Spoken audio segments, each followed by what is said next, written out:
Mga ka-Mark, magja-junk shop muna kami. Nagka-problema yung swing arm ni Valentina, yung shock ni Mountain Dew. Makuha rin kami ng shock kung anong mabibili namin. Talagang gaul na kami sa oras. Need naming may tayo yung dalawang motor ngayong gabi. Sige. Mark, sarado na. Balik na lang kami bukas. Hanap kami dun sa iba pang junk shop. May HD3 dun, oh. Wala, sarado na. Po, sarado sa kabila. Dito tayo sa dating pinagkunan natin. Ayun, may nahanap agad. Yun, jack, baso stainless. Wala tayong inuman. Sige, maghanap muna kami. We are the team Bakal Bote. Junk shop lang ang sakalam. Mark, nakakita kami ng shock. Hindi ko alam kung pwede pa tong shock, kaya pa i-press. Pero yung ayos na pa de. Yung butterfly goods, kasukat yung butterfly na hanap natin. Sige. Jack, bawasan mo yung ano, baka may naipit doon. Umakyat na si Jack doon sa taas. Tatanggalin niya daw isa-isa, makahanap lang ng swing arm, saka tipos or shock.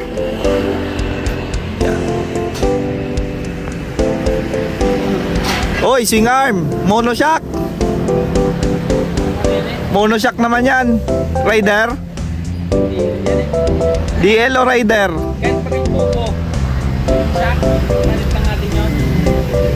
Makita ka. Nga, kakalasin na lang namin. Kala ko ito. Oo, yan, tanggalin mo. Oo. Ito ang kalasin natin din, no? Oo. Kunin lang natin, kailangan natin. Para may pang barbecue tayo. So masyado mabigat yung timbang pagkasama tong leeg. Iwan na lang natin leeg, kunin lang natin yung tipos. Ito pa, oh, kasama diba? Kasama ang shock. Ayan, baga. Mark, hirap ang kalasin. Binigyan na lang ni tatay. Swing arm. Oh, Jack, brum. Primera. Patamaan na yung ari mo na yan. Saan tayo? So ayun nga mga ka-homework. So ayun nga, from Kaligtasan, dinayo pa natin yung barbecuean dito. Ay ate, pwede mag-vlog. So dito yung free juice for customer only. Tapos magkano ang barbecue kuya? 10 po isa. 10 isa, tama ka nga boy. 10. May pre pa. Pag nakarami may pre. Okay. So sige, tikman natin. Try natin yung barbecue nila. So meron tayong tira dun sa pinambili natin ng junk shop. Ay palag-palag na to. Sige. Meron din silang promo dito, 7.20. Anong laman nun kuya? Laman? Butsi ang manok, isaw.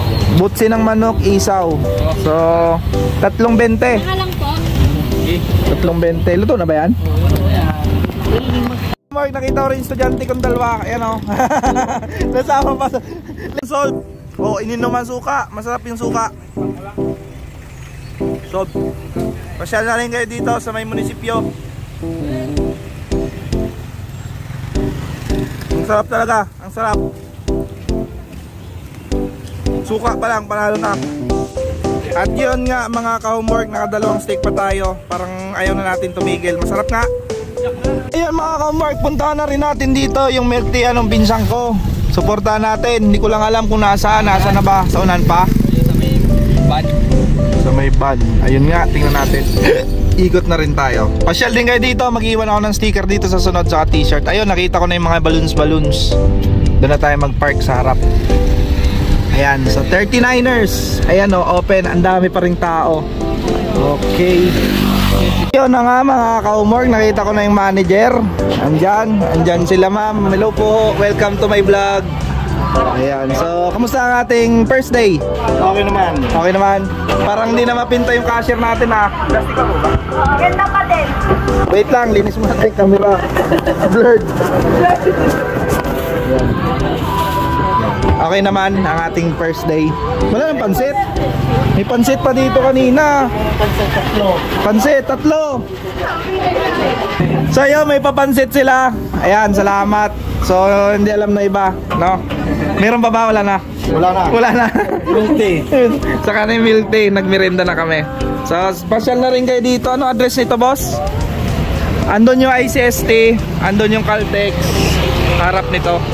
Anong ano to? Malitbog. Bungabong. Yan. Tabi ng Innovative. So soon mag-iwan tayo ng stickers dito, saka t-shirt. Parapol natin. Okay, sige. Ating na rin yung manager. Yan. Pakipindot nga ng plus. Hindi makita yung mukha. Ayan. So, hiring pa rin. Anong hiring natin? Position ng cashier, no? Female with good looking, ano ba? Pleasing personality. Hindi pwede to.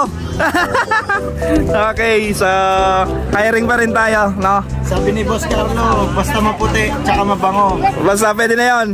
Okay, sige. Sige, pasyal kayo dito. Pasya kayo ng resume. Ano yun? Nasa page nila yung mga requirements. Sige. Yun na nga mga ka-homework. Puyat ang malala na naman to. Andito na si Joel. Inumpisahan niya na rin yung kanyang panlaro. Dito si Jack. Saka yung apprentice niyang bago. Dalawa yan. Si Cham, busy na rin doon. So puyat ang malala na naman to. Sige mga ka-homework. Time lapse muna tayo. In 5, 4, 3, 2, 1. Bang. At yun na nga mga ka-homework, ilang gabi ng puyat, ilang gabi ng nagtitiis at nagsusumikap na matapos ang ating mga panlaro at ilang araw na lang. So as of now, sa pag-edit ko ng video to ay parang 12 days or 11 days na lang. So ganun pa man ay kinakaya, no? So may mga pamilya itong mga to, si Cha, may baby yan, si ganun din si Jack. So bawas ang oras ng pahinga. At alaos 12, alauna na halos matulog. Then kinabukasan gigising ng maaga para maghanap buhay naman. So ganun talaga. So sa gabi mas pinipiling gumawa. Andyan din si Joel, tingnan nyo. Sa gabi ay walang masyadong customer na sisingit. Kaya sa araw ay focus talaga sa negosyo. So hindi tayo mayaman, hindi tayo para magreklamo. Tuloy lang sa laban ng buhay. Ito yung hilig natin no? Dito tayo masaya. Ito yung hindi maunawaan ng iba. So ayan si Cham, focus dyan sa kay Tisoy. At ito naman si Joel, palit ng mga bearing ng kanyang pang motocross, no?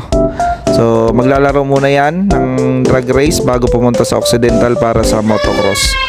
At yan na nga, pinahirapan kami ng tubo ni Mountain Dew na yan. At ayun, may dumaan pa si Ace, pinsan. Yan, inasa-hasa. Tapos ito gabi ay halos natapos na rin ni Cham yung si Tisoy. At yan si Jack, natid pa ng asawa yan, binigyan ng jacket at sombrero, sana all, no? At ito si Joel, kakabit niya na. At yan na nga, medyo patapos na kami dito. Walang merienda, tamang pansit lang galing dun sa 39ers, solve naman. Okay, so maganda rin magawa ng gabi kasi malamig ang panahon. Hanggat may isang naniniwala, magpatuloy ka.